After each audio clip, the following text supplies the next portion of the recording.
St. Mary Mead had changed, or so the older residents liked to complain.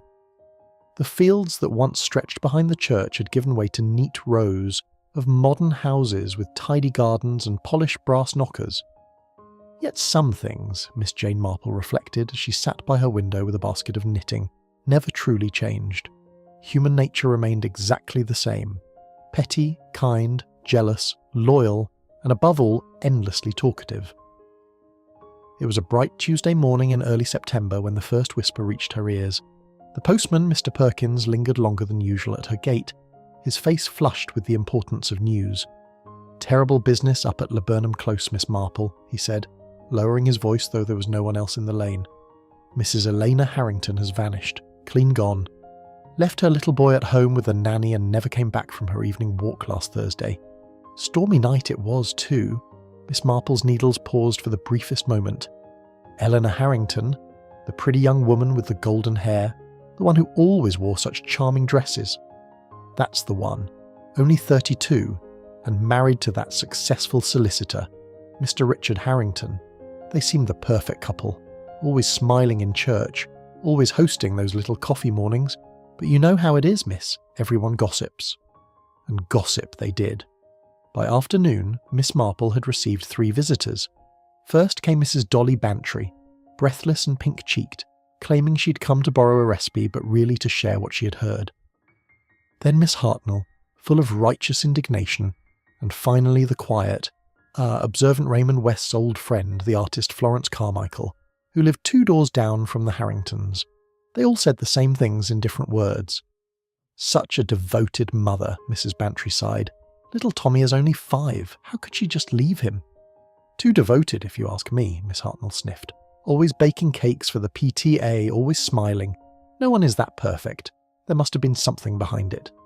Florence Carmichael, stirring her tea slowly, added softly, "Richard looked shattered when the police came, but I saw him arguing with Elena in the garden the night before she disappeared. Quite heated it was." Miss Marple listened without comment, her faded blue eyes gentle, her hands never stopping their knitting.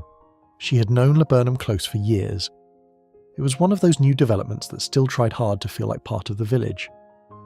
6 pretty houses arranged in a gentle curve, each with a neat lawn and rose beds. The residents formed a small, tight circle: the Harringtons, the ambitious young doctor and his wife, the retired colonel and his timid sister, the widowed Mrs. Langdon, who loved her garden more than people, and the Carmichaels, Florence and her rather dull husband, Gerald. Eleanor had been the sun around which they all orbited. Beautiful, warm, quick to laugh, quicker to offer help. She remembered everyone's birthdays, comforted the colonel's sister when she had one of her turns, and always had time for a kind word. Yet kindness, Miss Marple had long observed, could sometimes be the most dangerous quality of all. It made people lower their guard. It made them reveal things they later regretted. On the 3rd day after Eleanor's disappearance, Miss Marple decided it was time to pay a call. She walked slowly up Laburnum Close, leaning lightly on her stick, her grey coat buttoned neatly against the autumn chill. The Harrington house stood at the end, white with blue shutters, the kind of house that looked as though nothing bad could ever happen inside. Today, however, the curtains were half drawn, and a police car was parked discreetly at the side. Richard Harrington opened the door himself. He was a tall, handsome man in his late 30s, but grief had carved deep lines around his mouth and eyes. His tie was slightly crooked, as though he had forgotten how to dress properly without his wife's gentle corrections. "Miss Marple," he said, surprised but not unkind, "please come in. I'm afraid the house is in rather a state." Inside, the drawing room smelled of cold coffee and wilting flowers. Little Tommy sat on the rug building a tower of blocks with fierce concentration, as if by making it tall enough he could bring his mother home. The nanny, a sensible-looking young woman named Sarah, hovered nearby with red-rimmed eyes.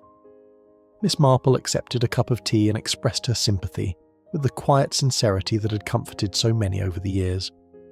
Richard spoke haltingly of the stormy night, how Elena had gone out for her usual walk after putting Tommy to bed, how she had kissed the boy's forehead and told him she loved him more than the stars. She had not taken her coat. She had not taken her phone. She had simply walked into the rain and never returned. "The police say there was no sign of struggle," Richard said, his voice cracking. They think she might have left willingly, But that's impossible. Eleanor would never abandon Tommy. Never. Miss Marple nodded gently. Children notice more than we credit them with, Mr. Harrington. Has Tommy said anything at all? Richard shook his head. Only that Mummy went to see the stars because they were sad that night. A small silence fell. Outside, the wind rustled the leaves of the laburnum tree that gave the close its name. As Miss Marple rose to leave, she paused at the doorway. Forgive an old woman's curiosity, but had there been any unpleasantness in your circle lately? Any small disagreements that might have grown larger in someone's mind? Richard hesitated. For a moment something flickered in his eyes. Pain, perhaps, or guilt. We were all friends, Miss Marple, close friends. We had coffee every Thursday morning at someone's house. Eleanor loved those mornings. She said they made her feel safe. Miss Marple smiled sadly. Safety can be an illusion, my dear, especially when everyone is watching everyone else so carefully. She walked home slowly, the autumn sun warm on her back. Already her mind was turning over the fragments she'd gathered. The argument Florence had witnessed. The perfect smile that might have hidden tears. The stormy night when secrets could be washed away or created. That evening, as she sat once more by her window, the telephone rang.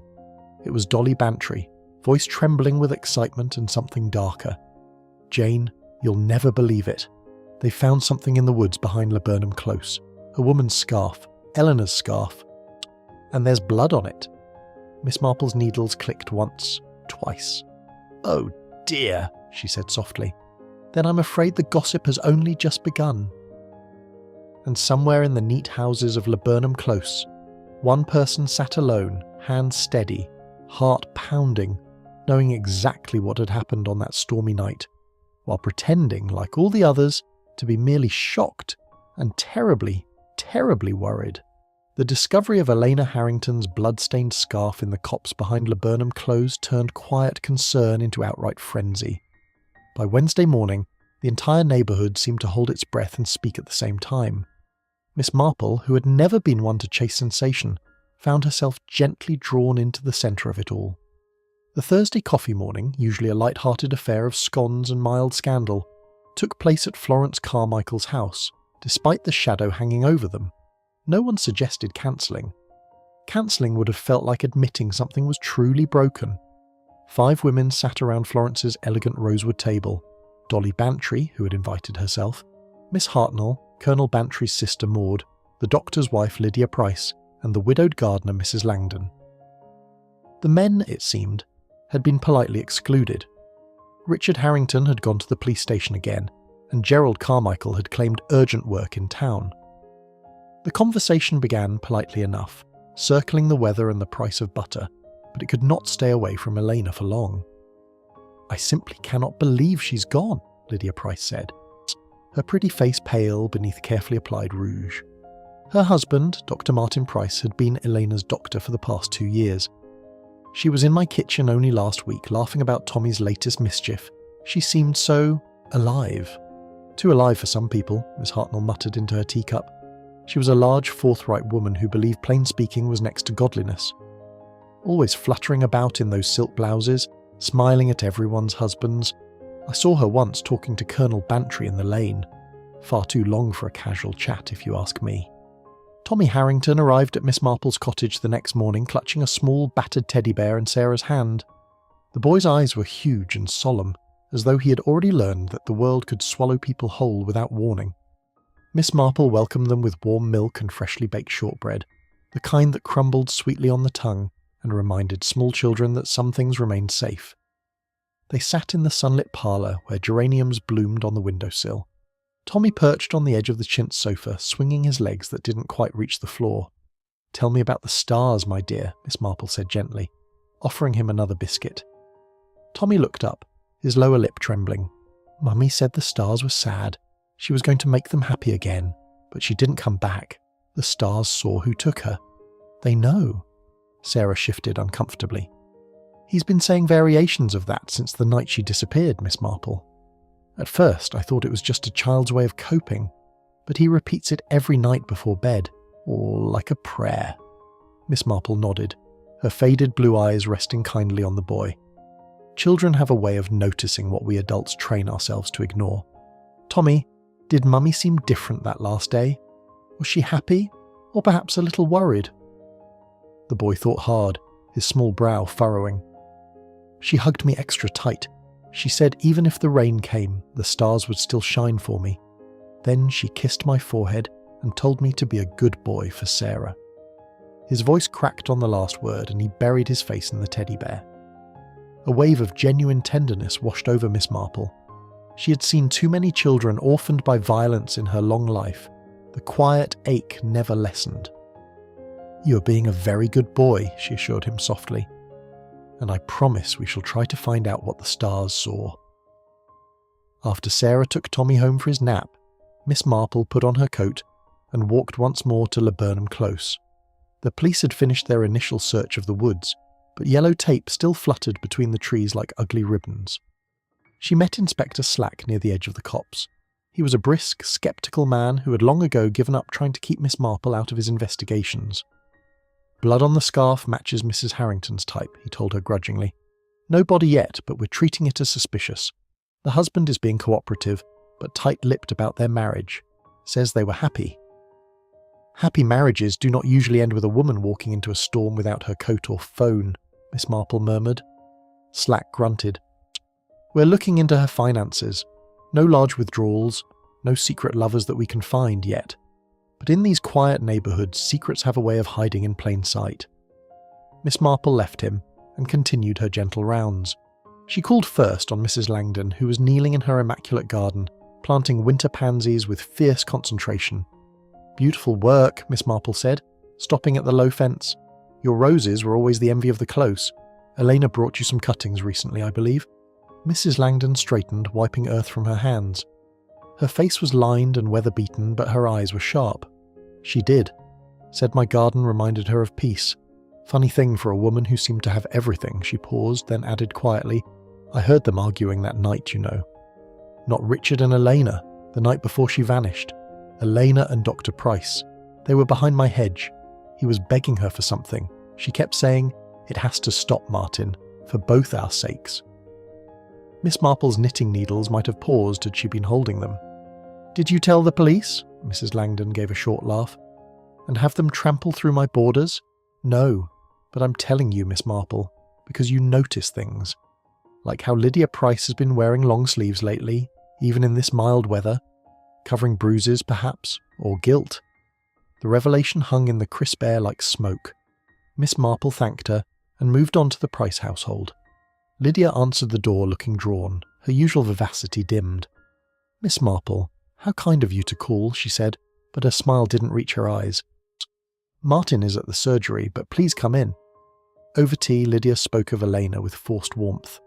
"She was like a sister to me. We shared everything, recipes, worries about the children, even little secrets about our husbands." Her hands tightened around her cup. "Though some secrets should stay buried." "Secrets have a way of growing larger in the dark," Miss Marple observed mildly, "especially when they involve matters of the heart." Lydia's cheeks flushed. "If you're suggesting Martin and Elena—" "No, it wasn't like that. He admired her, yes, everyone did, but it was innocent, just friendship." Yet the tremor in her voice told another story. Miss Marple noted the photograph on the mantelpiece. Eleanor and Lydia laughing together at a summer picnic, arms linked, while Dr. Price stood slightly apart, his gaze fixed on Elena with unmistakable intensity. From the Prices, Miss Marple walked to the Colonel's house. Maud Bantry, the Colonel's spinster sister, greeted her with nervous fluttering. "Oh, Jane, it's all so dreadful," she whispered, leading her into a stuffy sitting room filled with faded chintz and porcelain cats. "Elena was so good to me. She brought me books when I had my last bout of nerves, but I saw her the afternoon before she disappeared, slipping something into the postbox, not a letter, an envelope, thick as though it contained papers. She looked over her shoulder twice like she was afraid of being watched." "Interesting," Miss Marple said. "Did she post it herself or was someone with her? Alone?" But Colonel Bantry saw her talking to Gerald Carmichael later that same day. They were standing by his car. Gerald looked angry, red-faced, the way he gets when his investments go wrong. Elena was calm but firm. I heard her say, You can't keep hiding it forever.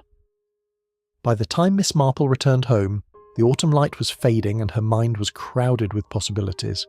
Dr. Price's desperate plea in the garden, Lydia's hidden bruises and forced smiles, Mrs. Langdon's sharp observations, Maud's account of the mysterious envelope and Gerald Carmichael's anger. That evening, Florence Carmichael telephoned, her voice strained.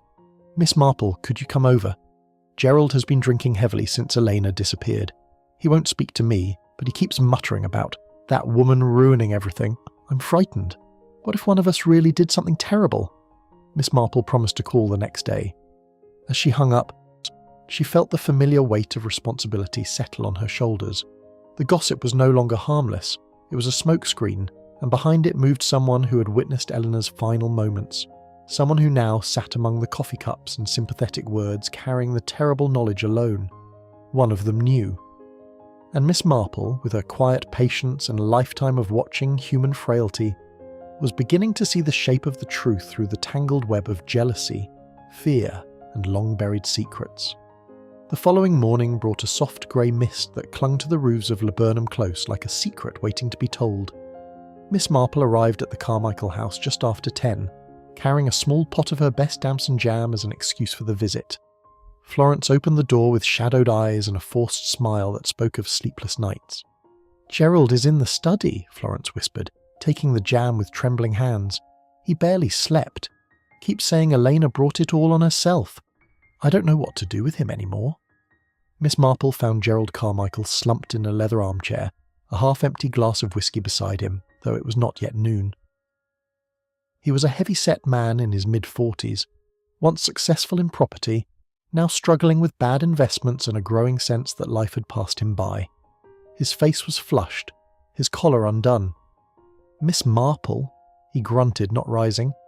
"Come to poke about like the rest of them. Everyone's whispering that I had something to do with Elena's disappearance. Me! As if I'd harm a hair on her head." Miss Marple sat down opposite him, her expression one of gentle concern rather than accusation. "I have no wish to accuse, Mr. Carmichael, only to understand. You were seen speaking with Elena the afternoon before she vanished. She seemed to be warning you about something. You can't keep hiding it forever, I believe were her words." Gerald's hand tightened around his glass until his knuckles whitened. For a moment the bluster left him, replaced by something raw and tired. "She knew about the money. I'd borrowed a little from the neighbourhood fund we set up for the church roof. Just a temporary loan, you understand. I was going to put it back before anyone noticed. Eleanor found out. She said she'd give me time to repay it quietly, but if I didn't, she'd have to tell Richard. He's the treasurer. You see, she didn't want to hurt Florence or me, but she said secrets like that poison everything." He laughed bitterly. "Poison! Funny word to use now, isn't it? She was always so moral, so perfect, made the rest of us feel small. I told her to mind her own business. We argued, yes, but I didn't touch her. I swear it." Miss Marple studied him carefully. There was fear in his eyes, certainly, but also genuine regret. "And yet you muttered to your wife that Eleanor was ruining everything." "Because she was," Gerald burst out, then lowered his voice. "Not just the money. She knew other things too, about Lydia and Martin, about how Martin had been overly attentive. Eleanor was trying to help Lydia, I think, telling her to confront it. But some marriages are built on sand, Miss Marple. One push and they crumble." He drained his glass and stared into the empty fireplace. "The night she disappeared, I was in my study working late. Florence can vouch for me. She brought me coffee around 9, but the storm was loud. I wouldn't have heard if someone had screamed." Miss Marple left the Carmichaels with a heavy heart. Human weakness was so ordinary, so understandable. Greed mixed with shame, love twisted into resentment. Yet one weakness had turned deadly. Her next call was at the doctor's surgery. Dr. Martin Price saw patients in the morning, but Miss Marple waited patiently until his last appointment left. He greeted her in his consulting room, handsome in a tired, rumpled way, his stethoscope still around his neck. "I suppose you've heard the rumours," he said without preamble, closing the door. "That Elena and I were having an affair. It's not true, not in the way people think." Miss Marple folded her hands in her lap. "Then in what way is it true, Doctor?" He sighed and sat down. "She came to me as a patient first. Anxiety, she said. sleepless nights. But it wasn't just that. Elena was unhappy in her marriage, quietly, deeply. Richard is a good man, but cold, ambitious. He wanted the perfect wife, the perfect son, the perfect life. Elena felt like a decoration. She confided in me. We talked. Long talks after hours. I fell in love with her, I admit it. I begged her to leave him. She refused. Said Tommy needed his father, and she couldn't break up the family. The last time we spoke in Mrs. Langdon's garden, I pleaded with her again. She told me it had to stop. That she was going to tell Richard everything and try to mend her marriage properly. His voice broke slightly. I was angry, hurt, but I didn't harm her, Miss Marple. I loved her. Still do. And your wife? Miss Marple asked softly. Lydia has been wearing long sleeves, covering marks perhaps. Dr. Price looked away. We had a row after Elena vanished. I was upset. I may have gripped her arms too hard, but I've never struck her. Never. Lydia's been jealous for months. She suspected something, though there was nothing physical between Elena and me. Just emotional closeness. Miss Marple left the surgery feeling the weight of tangled emotions. Love, jealousy, guilt. Each person carrying their own small burden, none realising how heavy the collective load had become. She spent the afternoon in her own garden, weeding with deliberate care, or letting her thoughts settle. It was there that Richard Harrington found her. He looked thinner, older, his eyes hollow with grief and lack of sleep. Miss Marple, he said, voice rough, I need to talk to someone who won't judge. The police keep asking if Eleanor and I were happy. The truth is, we were drifting. She wanted more time with Tommy, more simplicity. I wanted to expand the practice, move to a bigger house. We argued the night before she disappeared. I accused her of being distant, of hiding things. She cried and said I didn't see her anymore. Then she went for her walk to clear her head. I let her go. God help me. I let her go into that storm. He sat on the garden bench, head in his hands. Now Tommy keeps talking about sad stars. And I keep wondering if my ambition killed my wife. Miss Marple placed a gentle hand on his shoulder. Grief often speaks in if-onlys, Mr. Harrington. But sometimes the truth lies not in what we did, but in what someone else could not bear to lose. As evening fell, Miss Marple received one more visitor. Mrs. Langdon arrived at her door clutching a small, muddy envelope. I found this buried shallowly near where the scarf was discovered, she said, her voice low. It must have fallen from Elena's pocket in the struggle, or been dropped deliberately. It's addressed to Richard, but never posted. Inside was a single sheet of notepaper in Elena's graceful handwriting. My dearest Richard, if you are reading this, something has gone wrong. I know who has been stealing from the church fund, and I fear they may try to silence me. It's Gerald, but there's more. Something darker that I can't write here. Meet me by the old oak after Tommy's asleep. I love you. Please forgive me for not trusting you sooner. Elena Miss Marple stared at the letter for a long moment, the human tragedy of it piercing her heart. Elena had tried to do the right thing. She had reached out in love and fear, and someone had made sure she never reached that old oak. The gossip continued in every house on Laburnum Close, accusations flying like autumn leaves. Yet one person moved among them calmly, knowing the full truth of that stormy night, smiling through the coffee mornings while the killer's secret burned silently inside them. The unsent letter changed everything. Miss Marple did not immediately share its contents with Inspector Slack. Instead, she copied it carefully in her neat handwriting and returned the original to Mrs. Langdon with instructions to hand it to the police the next morning, claiming she had found it while tidying the edge of the wood. Small deceptions, Miss Marple had long believed, were sometimes necessary to protect the greater truth.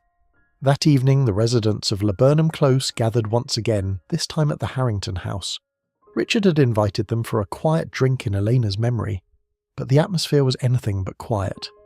Tension crackled beneath every polite remark. The men stood near the fireplace with their whiskies. The women clustered around the sofa with glasses of sherry. Little Tommy had been put to bed early, but his presence lingered in the framed photographs on the mantelpiece. Elena laughing, Elena holding her son. Eleanor, radiant and alive. Miss Marple sat in a corner armchair knitting a small blue scarf for Tommy, her needles clicking softly like a metronome measuring the rise and fall of suspicion. Gerald Carmichael was the first to crack. He had drunk more than was wise, and his voice carried across the room. "This is ridiculous. We're all looking at each other as if one of us is a murderer. Elena probably just walked away. People do that, you know, start new lives." Richard turned on him sharply. "My wife did not abandon our child, and she did not abandon me. She left a letter, Gerald, an unsent letter warning me about theft from the church fund. She mentioned your name." The room fell silent.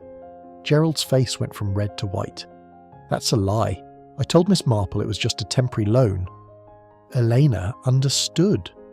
"She understood you were stealing," Dr. Martin Price cut in, his voice cold, "and she was trying to protect you from yourself. But perhaps you couldn't bear the thought of exposure. Perhaps you followed her into the storm." Gerald slammed his glass down. "How dare you? You of all people lecturing me about morality. Everyone knows you were mooning after Elena like a schoolboy, begging her to leave Richard. What happened when she refused? Did your precious friendship turn ugly?" Lydia Price gave a small, choked sob and left the room. Florence Carmichael put a hand on her husband's arm, but he shook it off angrily. Miss Marple spoke then, her voice calm and clear, cutting through the rising anger like a cool breeze.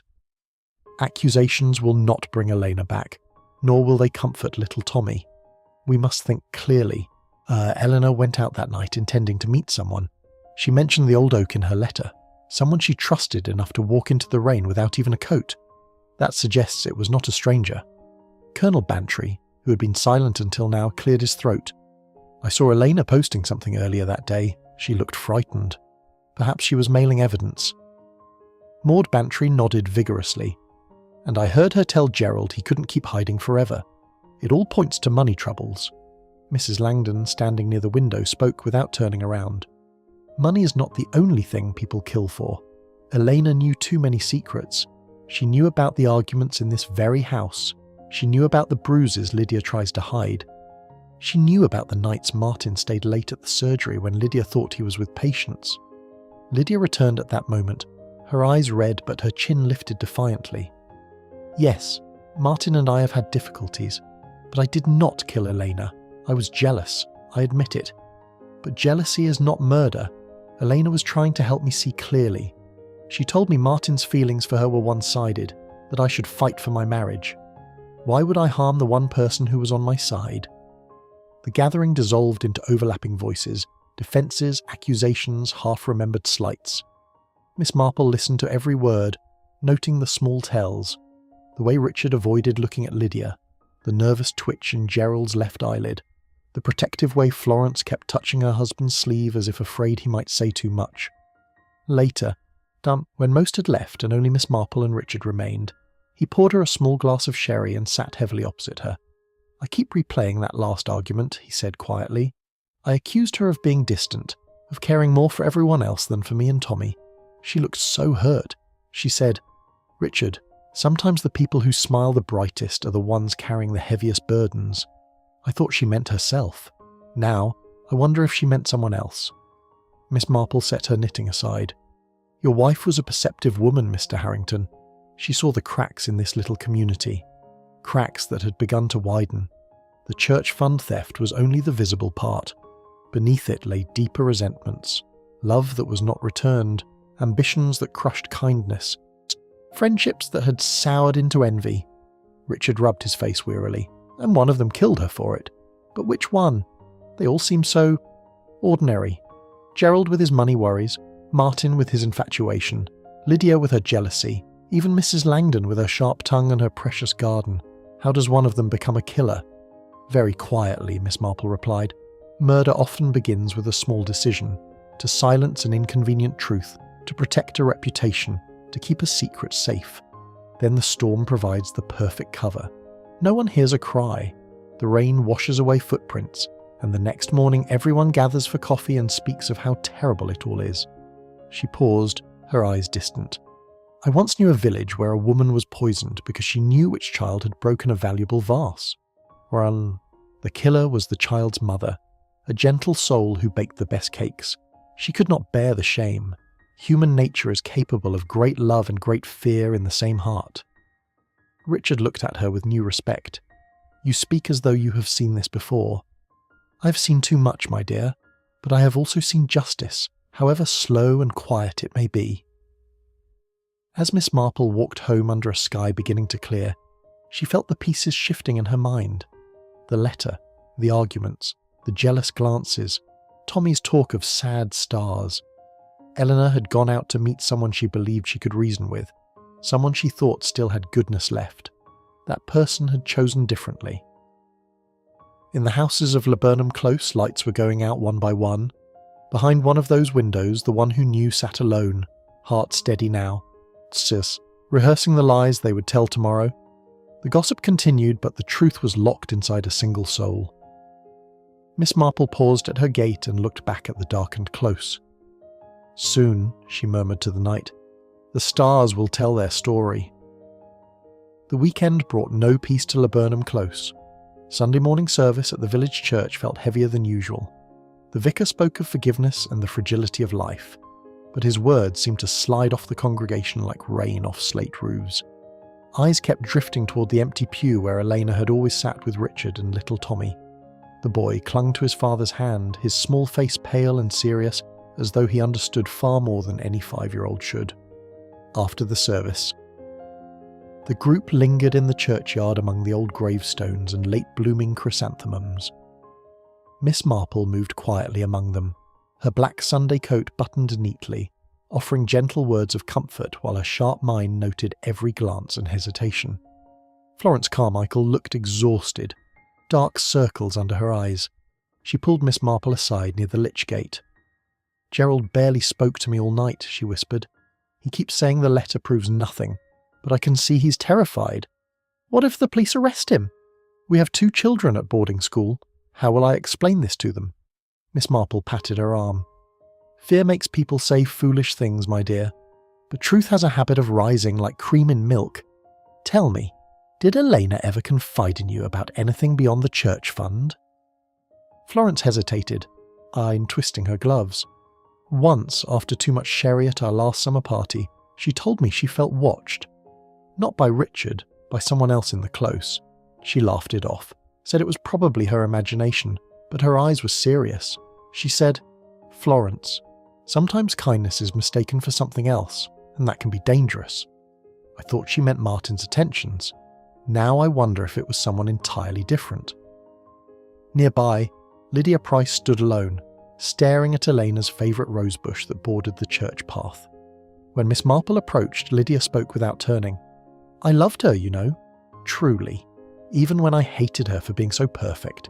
She listened when Martin and I fought. She told me I was stronger than I believed, and now she's gone, and I keep thinking, if I had been braver, if I had confronted Martin sooner, perhaps none of this would have happened," her voice cracked. "The bruises? They were from an argument the week before. Martin grabbed me when I accused him of caring more for Elena than for me. He apologised immediately, but the marks remained. Elena saw them at coffee morning and hugged me without saying a word. That was her way, quiet support, not like the rest of us, who gossip to feel important." Dr. Martin Price joined them then, placing a protective arm around his wife's shoulders, though she stiffened slightly at his touch. "We're trying to heal, Miss Marple," he said quietly. "Elena's death, disappearance, has shown us how fragile everything is. I regret my feelings for her. They were real, but misplaced. I should have focused on my own marriage." Miss Marple nodded sympathetically, but her eyes caught the way Martin's gaze flicked toward Richard, who was speaking with Colonel Bantry a few yards away. There was still resentment there, buried but alive. Mrs. Langdon approached with a basket of fresh herbs from her garden. "For Tommy," she said gruffly, handing it to Richard. "Elena always said my rosemary helped with headaches. The boy might need it with all this upset." Her tone was practical, but her eyes were soft when they rested on the child. "I've been thinking about that envelope she posted. Perhaps it wasn't about the church fund at all. Perhaps it contained something more personal, something that threatened someone's entire life." Colonel Bantry harumphed. "Speculation, all of it. In my day we waited for facts, but I must admit, Eleanor had a way of noticing things others missed. She once complimented my sister Maud on her new hat, but later told me privately that Maud seemed frightened of something, said she jumped whenever the telephone rang." Maud Bantry, standing nearby, flushed deeply. "That's not true, Arthur. Eleanor was simply kind. Though, she did ask me once if I was all right, if there was anything I needed to talk about. I told her no, but the truth is, I had been receiving anonymous letters, nasty little notes suggesting I was jealous of Eleanor's popularity, that I spread rumours about her. I burned them. I was ashamed. Eleanor must have guessed. The revelations came like scattered raindrops, small, seemingly unrelated, yet each adding to the growing storm in Miss Marple's mind. Jealousy, fear, hidden affairs of the heart, financial desperation, anonymous threats. Eleanor had been the quiet centre, absorbing everyone's confidences, trying to mend what was broken. That afternoon, Inspector Slack called at Miss Marple's cottage looking frustrated. The letter you, Mrs. Langdon, found mentions Gerald, but it also hints at something darker. We've searched his house, found evidence of the missing church funds, but nothing linking him directly to violence. No blood on his clothes, no missing coat.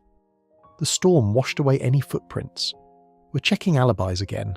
Carmichael says he was home with his wife. Price was at the surgery until late, then home. Richard was waiting for Eleanor. The women all claim they were indoors. Miss Marple poured him tea. Alibis in a storm are tricky things, Inspector. A short walk through the woods, a quick meeting by the old oak, a moment of panic, and then back inside before anyone notices the wet shoes or the muddy hem. Tell me, has anyone checked the dustbins or the compost heaps? People discard things they regret in strange places. Slack raised an eyebrow but made a note. You think the killer kept something? A trophy? Or evidence they couldn't quite bring themselves to destroy, Miss Marple said mildly. Human nature is full of small contradictions. We destroy life but cling to a handkerchief or a button as a reminder. As the inspector left, Miss Marple sat thinking of Tommy's words about the sad stars. Children often spoke in symbols. Stars could mean many things. Distant watchers, cold lights, or perhaps something closer. The street lamp near the old oak or the glint of something metallic in the dark. That evening a soft knock came at her door. It was Sarah, the nanny, looking pale and determined. Miss Marple, Tommy had another nightmare. He kept saying, Mummy fell because the kind person pushed her. When I asked who the kind person was, he said, the one who always brings biscuits. Mrs. Langdon brings biscuits sometimes, but so does Florence. And Lydia. Even Miss Hartnell bakes. Miss Marple's heart ached for the child. Thank you, Sarah. Tell Tommy the stars are watching over his mother, and justice is coming slowly but surely. Alone again, Miss Marple stood at her window, looking toward Laburnum Close. Lights glowed warmly in the windows, families pretending normalcy.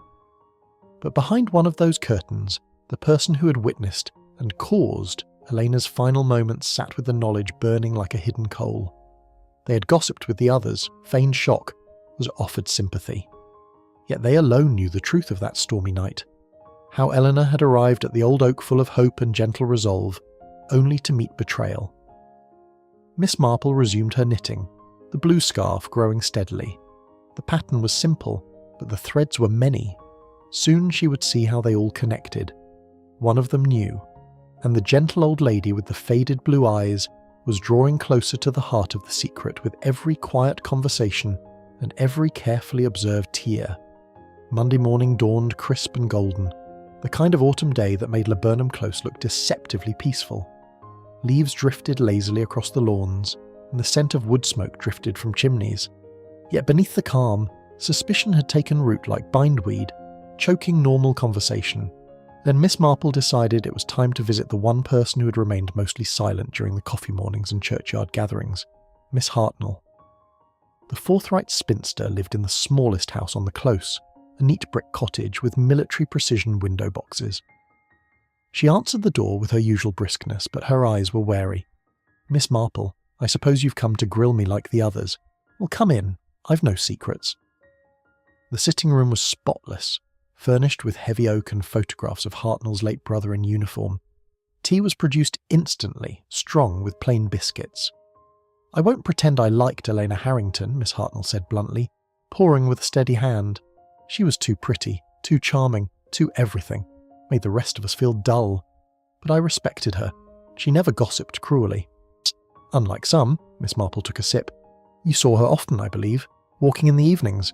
Did you notice anything unusual in the days before her disappearance? Hartnell snorted. Unusual? She was arguing with half the clothes. I saw her with Gerald Carmichael by the postbox, him looking guilty as sin, then with Dr. Price behind the hedge, voices low and urgent. Even with quiet Mrs. Langdon, though that was different. Eleanor was handing her something small, like a key or a locket. Mrs. Langdon slipped it into her apron pocket quick as lightning. She leaned forward, her voice dropping. And there's something else. The night Elena vanished, I couldn't sleep because of the storm. Around 9:30, I looked out my window. I saw a figure in a dark raincoat walking toward the woods. Couldn't tell if it was a man or woman, the hood was up. But the walk was familiar. Light, quick steps. Elena walked like that. Miss Marple's needles paused in her lap.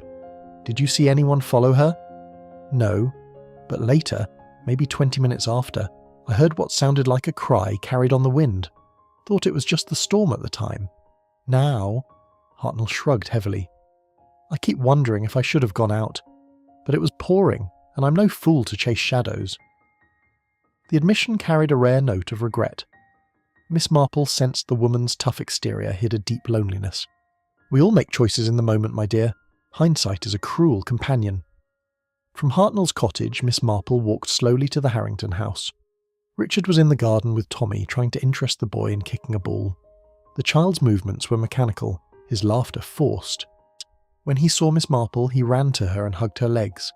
The stars are still sad, he whispered, but they said the kind person cried after. Richard looked startled. What kind person, son? Tommy only shook his head and buried his face in Miss Marple's coat. Inside, over coffee, Richard showed her Elena's diary, found tucked under the mattress by the police. Most entries were cheerful, notes about Tommy's drawings, plans for the church fete, recipes. But the last few pages held shorter, more anxious lines. Gerald is desperate. I fear he'll do something foolish. Must speak to Richard tonight. Martin won't let go. Told him it's over. But he looks at me with such pain. Lydia suspects. I hate causing her hurt. Received another anonymous note today. Stop interfering or you'll regret it. Burned it. Can't tell Richard. He has enough worries. Tonight I'll meet at the Oak. Pray it's not too late to fix things. Richard's hands trembled as he closed the diary. She was trying to protect everyone, even at the end, and someone repaid her with violence. Miss Marple, I feel I failed her. I was so focused on work, on providing the perfect life, that I didn't see she was carrying all our burdens alone. Miss Marple's voice was gentle but firm. Your wife had a generous heart, Mr. Harrington. Generosity can blind one to danger. She saw the best in people and hoped her kindness would be enough. Sometimes it isn't. That afternoon, Inspector Slack arrived with news. Forensic results showed the blood on the scarf was Elena's, and fibres suggested a struggle near the old oak. Footprints had been washed away, but a single button, mother of pearl, from a woman's coat, had been found trampled into the mud. None of the women admit to missing a button, Slack said, but Mrs. Langdon's gardening coat has a missing one. She claims it fell off weeks ago. Miss Marple considered this. Buttons can be lost innocently, or planted. Tell me, Inspector, have you searched the compost heaps or the sheds? Slack sighed. Doing it now. You and your village parallels, Miss Marple. In St. Mary Mead, a woman once hid a murder weapon in her prize marrow patch. Miss Marple smiled faintly. Human nature repeats itself, Inspector. The clever ones think they're original. As evening approached, Miss Marple paid a quiet call on Mrs. Langdon. The garden was immaculate, but the compost heap at the back looked freshly turned. Mrs. Langdon was burning leaves, the smoke sharp and acrid. Miss Marple? Come to accuse me too? Her tone was defensive, but her hands shook slightly as she poked the fire. Not at all, Miss Marple replied. I came to ask about the key or locket Elena gave you. Miss Hartnell mentioned it. Mrs. Langdon stiffened. It was just a spare key to her garden shed. She wanted me to water her plants if she ever went away suddenly. Said she trusted me more than anyone. I still have it. She produced a small brass key from her apron. See? Nothing sinister. Yet her eyes avoided Miss Marple's. Later, when Mrs. Langdon went inside for more kindling, Miss Marple glanced into the shed using the key. Inside, among the tools, she found a damp raincoat pushed behind flower pots. The hem was muddy, and one mother-of-pearl button was missing from the cuff. Miss Marple did not touch it. She closed the shed softly and returned to the fire. Beautiful garden, she said when Mrs. Langdon reappeared. Elena loved it here. She felt safe among the flowers. Mrs. Langdon's face softened for a moment, then hardened. Safety is an illusion in this world, Miss Marple. People gossip, judge, interfere.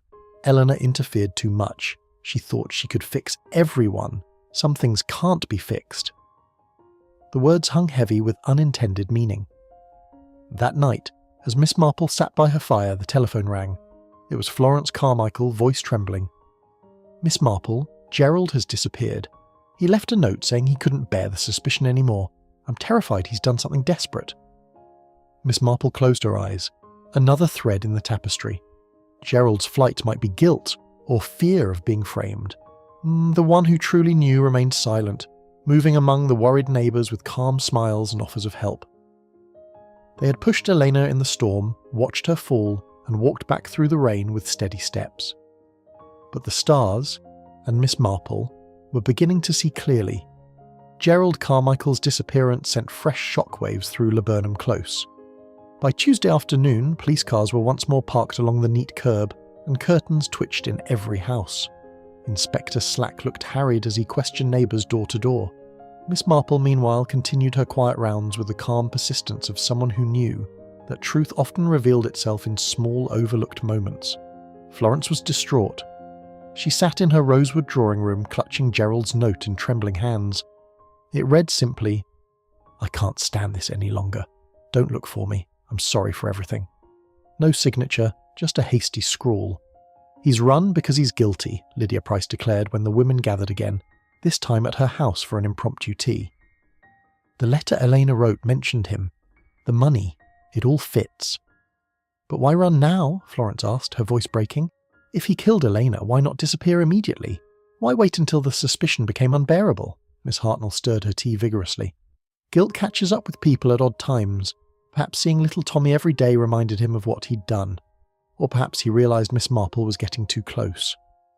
All eyes turned to Miss Marple, who sat knitting the blue scarf, now nearly finished. She looked up with gentle reproof. "Let us not leap to conclusions. Dear, running away can mean many things. Fear of false accusation, shame over smaller sins, or even an attempt to protect someone else. Human beings are rarely as simple as we wish them to be." Dr. Martin Price arrived late, his face drawn. He had been searching the woods with the police. No sign of Gerald, but we did find something near the old oak. A small silver locket, half buried in the leaves. It belongs to Elena. Inside is a photograph of Tommy and a lock of his hair. The chain is broken, as if torn off in a struggle. Lydia's hand flew to her mouth. "Eleanor never took that locket off. She said it was her good luck charm." Mrs. Langdon, who had been unusually quiet, spoke at last.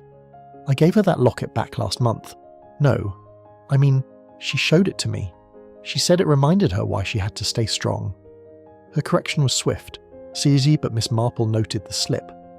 The conversation turned inevitably to gossip once more. Who had seen Gerald last? Had anyone noticed a car leaving the Close late on Monday night? Small details emerged. Maud Bantry had heard footsteps on the pavement around midnight. Colonel Bantry admitted he had argued with Gerald about money 2 weeks earlier. Sarah the nanny recalled Gerald bringing Tommy a toy train set only days before Elena vanished, as if trying to win the boy's affection. Miss Marple listened, her needles clicking steadily.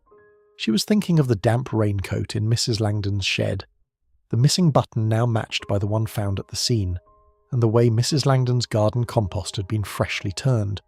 She was also thinking of Tommy's innocent words. The kind person cried after. After the gathering dispersed, Miss Marple walked with Florence back to her house. The younger woman was pale and shaken. "I keep wondering if I failed Gerald," Florence confessed as they stood in her hallway. "I knew about the church fund. I knew he was worried. But I never imagined he could hurt Elena. She was always so good to us, bringing soup when I was ill, helping the children with their homework. Why would he—" "Love and fear make strange bedfellows," Miss Marple said softly. "Sometimes a person acts not out of hatred, but out of panic to protect the life they have built. Tell me, Florence, did Elena ever speak to you about Mrs. Langdon?" Florence frowned. "Only once. She said Mrs. Langdon reminded her of her own mother, strong, independent, but lonely. Elena worried that the garden had become Mrs. Langdon's whole world, that she had no one to care for except her plants. Eleanor tried to draw her into our circle more, invited her to every coffee morning, but Mrs. Langdon always kept a certain distance, as if she was afraid of getting too close. That evening, Miss Marple paid another visit to the Langdon house. The widow was in her garden despite the gathering dusk, pruning roses with sharp, deliberate snips. "You again," Mrs. Langdon said without looking up. "Persistent, aren't you?" "Persistence is sometimes necessary when truth is hiding," Miss Marple replied mildly. "I wonder if you would show me the spare key Elena gave you once more, the one to her garden shed." Mrs. Langdon hesitated, then fetched it. Miss Marple turned it over in her palm. It was ordinary brass, but there was a tiny scratch near the bow that looked recent. "Thank you," Miss Marple said. "Elena trusted you a great deal. She gave you access to her things because she believed you were kind." Mrs. Langdon's shears paused. "Kindness gets you nowhere in this world. People take advantage. Elena was always giving time, giving advice, giving pieces of herself until there was nothing left. I told her once that she should save something for herself. She laughed and said, 'But what is life if not for helping others?' Foolish girl." There was real bitterness in her voice now, mixed with something like grief. Miss Marple spoke gently. "Helping others can be dangerous when one person carries too many secrets. Did Eleanor ever give you anything else besides the key? A letter, perhaps, or a small package?" Mrs. Langdon's face tightened. "No, nothing." But as Miss Marple turned to leave, she noticed fresh earth on Mrs. Langdon's boots and a small muddy trowel lying near the compost heap. The heap had been disturbed again. Later that night, Inspector Slack telephoned Miss Marple. "Gerald Carmichael has been found. He was in a hotel in the next town, drunk and incoherent. Claims he ran because he was afraid the police would pin Elena's murder on him over the money. Swears he never touched her. We're bringing him back for questioning." And Miss Marple thanked him and sat thinking for a long time. Gerald's flight had been an act of cowardice, not guilt over murder. The real killer had remained calm, continuing to gossip, to console, to water gardens and bake biscuits as if nothing had happened. The one who knew had stood among them at every coffee morning, had offered sympathy with steady hands, and had perhaps even cried real tears for Elena, tears of regret or self-pity. Miss Marple looked out at the darkened close. Lights glowed behind curtains where families tried to sleep. In one of those houses the truth sat like a stone in the heart. Tomorrow she would gather them once more, not for gossip but for the quiet unravelling of lies. The stars had watched. Now it was time for human eyes to see clearly. She finished the little blue scarf and folded it neatly, ready for Tommy. A small gift of comfort in a world where comfort had been brutally stolen. One more thread, and the pattern would be complete. Wednesday evening found the residents of Laburnum Close gathered once again in the Harrington drawing room, this time at Miss Marple's quiet suggestion. The excuse was simple, a small memorial tea for Elena. With Tommy safely tucked in bed upstairs under Sarah's watchful eye. No one refused the invitation. Refusal would have looked like guilt. The atmosphere was thick with unease. Gerald Carmichael sat stiffly beside Florence, his face haggard from his brief flight and the long police questioning. Dr. Martin Price and Lydia sat close together, though the space between them felt wider than ever. Mrs. Langdon occupied her usual corner chair, hands folded tightly in her lap, her gardening boots replaced by polished shoes that still carried a faint trace of earth. Colonel Bantry and Maud hovered near the fireplace, while Miss Hartnell stood like a sentry by the window. Richard Harrington moved among them, offering sherry, his grief now tempered by a grim determination to know the truth. Miss Marple sat in Elena's favourite armchair, the little blue scarf for Tommy resting on her lap like a quiet promise. She waited until the tea had been poured and the nervous small talk had died away before she spoke, her voice soft yet carrying clearly to every corner of the room. "We have all gossiped a great deal these past days," she began, "about Elena's kindness, about hidden affairs of the heart, about stolen money and jealousies. Gossip is a dangerous thing, my dears. It comforts us by making us feel we are not alone in our flaws, but it also blinds us. Tonight perhaps we can try to see clearly, for Elena's sake and for little Tommy's." She lifted the blue scarf. "This is for the boy. Elena would have wanted him warm and loved. She tried so hard to keep everyone warm and loved, didn't she? Even when it cost her dearly." Richard's eyes filled. "She did. Too much. Miss Marple nodded gently. Yes, Eleanor carried everyone's burdens, Gerald's financial troubles, Martin's misplaced affection, Lydia's pain, Mrs. Langdon's loneliness, even the anonymous notes sent to poor Maud. She saw the cracks and tried to mend them with kindness. But kindness, when it threatens someone's carefully built facade, can become intolerable. She turned her faded blue eyes toward Mrs. Langdon. You have a beautiful garden, my dear. So orderly, so controlled. Elena admired that. She gave you a key to her shed because she trusted you completely. She even gave you something else that stormy night, didn't she? Mrs. Langdon's face went very still. I don't know what you mean. The locket, Miss Marple said quietly. The one found near the old oak with the chain broken. Elena was wearing it when she left the house. She met someone she believed was a friend, someone she thought she could reason with about the church fund, about the anonymous notes, about the deeper secret she had discovered. That someone was you, Mrs. Langdon. A ripple of shock went through the room. Mrs. Langdon rose halfway from her chair, then sank back, her hands gripping the arms until her knuckles whitened. You're wrong, she whispered. Eleanor was my friend. She was, Miss Marple agreed, her voice filled with genuine sadness. And that is why she went out into the storm without her coat. She had received another anonymous note that day, the one she mentioned in her diary. She suspected it came from someone close. She arranged to meet at the old oak to talk privately to offer help one last time. But when she arrived, she realised the truth. The notes had come from you. You were jealous. Not of her beauty or her popularity, but of the way she belonged. You had no one. Your garden was your only companion. Elena's constant kindness highlighted your isolation. And then she discovered something far worse. Miss Marple paused, letting the silence stretch. You'd been taking more than your share from the church fund for years, small amounts at first, then larger. Not for greed, but to maintain the illusion of independence after your husband died penniless. Eleanor found the discrepancies in the accounts. She didn't want to expose you publicly. She wanted to help you repay it quietly. That was the something darker she hinted at in her unsent letter to Richard. Mrs. Langdon's breathing grew ragged. She had no right to interfere. I told her to leave it alone. That night, the storm was so loud, so she kept saying, "Let me help you, Margaret. We can fix this together." As if my life was just another broken rosebush she could prune and tidy.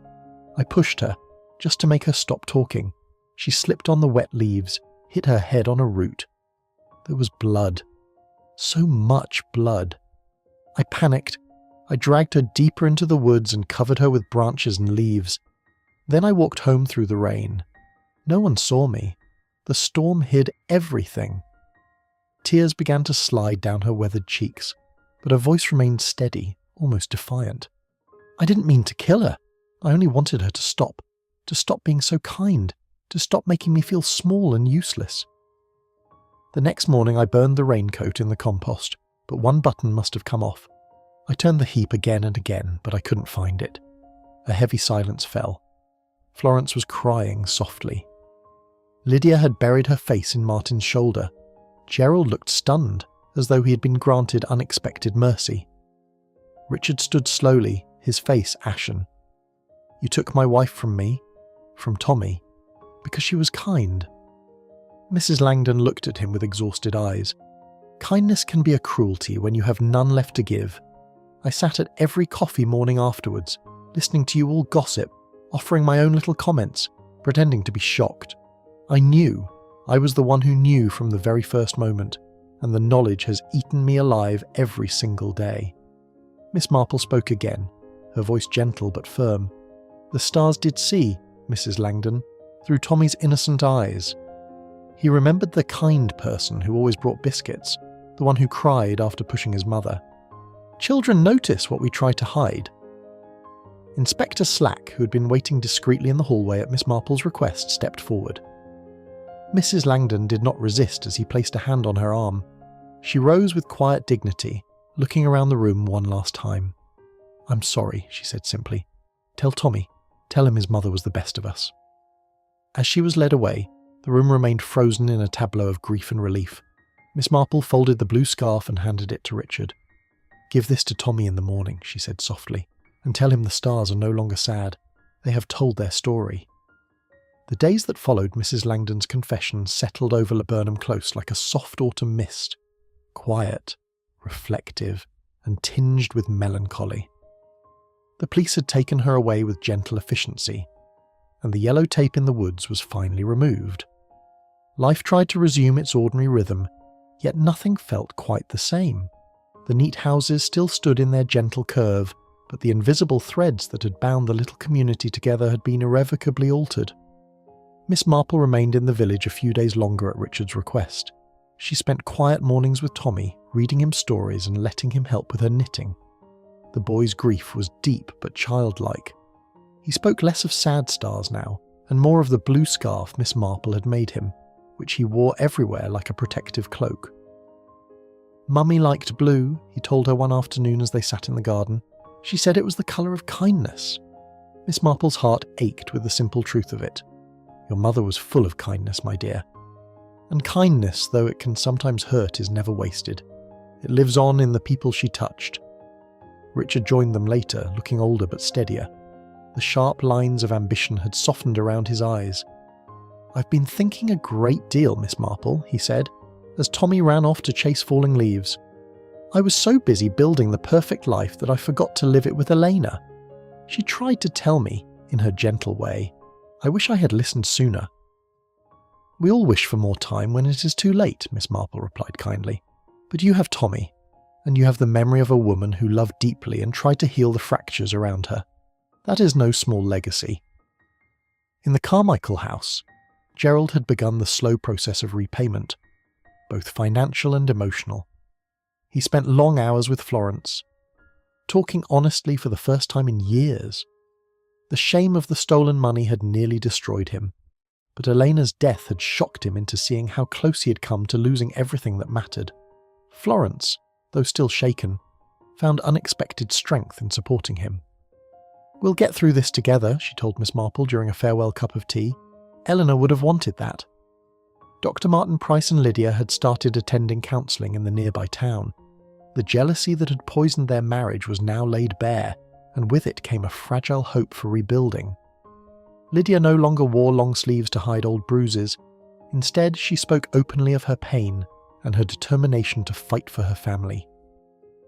"Elena tried to help me see that," she said quietly. "I only wish I'd thanked her properly while she was still here." Even Miss Hartnell, usually so brusque, showed a softer side. She began visiting Maud Bantry more often, bringing small gifts and listening without interruption. The anonymous notes that had frightened Maud were now understood as Mrs. Langdon's desperate attempts to deflect attention from herself. "We none of us are without flaws," Miss Hartnell admitted to Miss Marple, "but perhaps we can be kinder in how we judge them." Mrs. Langdon's garden stood empty and untended for the first weeks, the roses beginning to droop. Eventually the neighbours took turns caring for it. Florence pruning the climbers, Lydia watering the borders, even Gerald mowing the lawn. It felt like a small act of atonement, a way of honouring the woman whose loneliness had driven her to such a terrible act. On her last evening in St. Mary Mead, Miss Marple walked once more through Laburnum Close, as the sun dipped low, painting the houses in warm gold and long shadows. Dolly Bantry accompanied her, linking arms in companionable silence. "It's strange, Jane," Dolly said at last. "We all gossip so freely, about Elena's perfection, about hidden romances, about who was jealous of whom, and all the while the real tragedy was growing right beside us in that quiet garden. One woman so starved of connection that another woman's kindness felt like a threat." Miss Marple nodded, her steps slow and deliberate. "Human nature is wonderfully complex, my dear. We crave connection, yet fear it. We admire goodness, yet resent it when it highlights our own shortcomings. Mrs. Langdon did not set out to become a murderer. She simply could not bear the mirror Elena held up to her empty life. A single push in the storm, a moment of panic, and everything changed forever. They paused near the old oak at the edge of the woods. The tree stood tall and silent, its branches now bare against the evening sky. Miss Marple placed a small bunch of late chrysanthemums at its base, flowers from Mrs. Langdon's own garden. "Eleanor came here full of hope," she murmured, hoping to help, to heal. Instead, she met fear and loneliness made desperate. It is a terrible thing when kindness is repaid with violence, yet even in tragedy, there is a kind of grace. The truth has come out. Tommy will grow up knowing his mother tried to do right. And the rest of us have been reminded how fragile our little worlds truly are. Dolly wiped a tear from her cheek. You see so clearly, Jane. Sometimes I wonder how you bear it. All the pettiness and pain beneath the surface. Miss Marple smiled faintly, her faded blue eyes reflecting the last light of day. I bear it because I love people, flaws and all. We are none of us perfect. We gossip, we envy, we hide our fears behind smiles and coffee mornings. But we're also capable of great loyalty, great regret and great change. That is what makes life worth observing. As they walked back, the lights began to come on in the houses of Laburnum Close. Warm golden squares against the gathering dusk. Inside, families were sitting down to supper, speaking more gently to one another than before. Tommy would soon be tucked into bed with his blue scarf and stories of his mother's kindness. Richard would sit by his son's bedside a little longer each night. The Carmichaels would talk honestly across the dinner table. The Prices would hold hands with new understanding. The gossip had quieted, replaced by something deeper, reflection, compassion, and the shared knowledge that one among them had known the terrible truth all along. Miss Marple paused at her gate and looked back at the close one final time. A light breeze stirred the remaining leaves, whispering through the laburnum trees. Rest well, Elena, she said softly. Your kindness was not in vain. Then, with her knitting bag over her arm and the quiet satisfaction of a mystery resolved, Miss Marple turned toward home. The stars above were clear and bright now, no longer sad, but watchful, as they had always been. In the end, it was never the gossip that mattered. It was the one who knew, and the gentle, persistent light of truth that eventually found its way through even the darkest storm.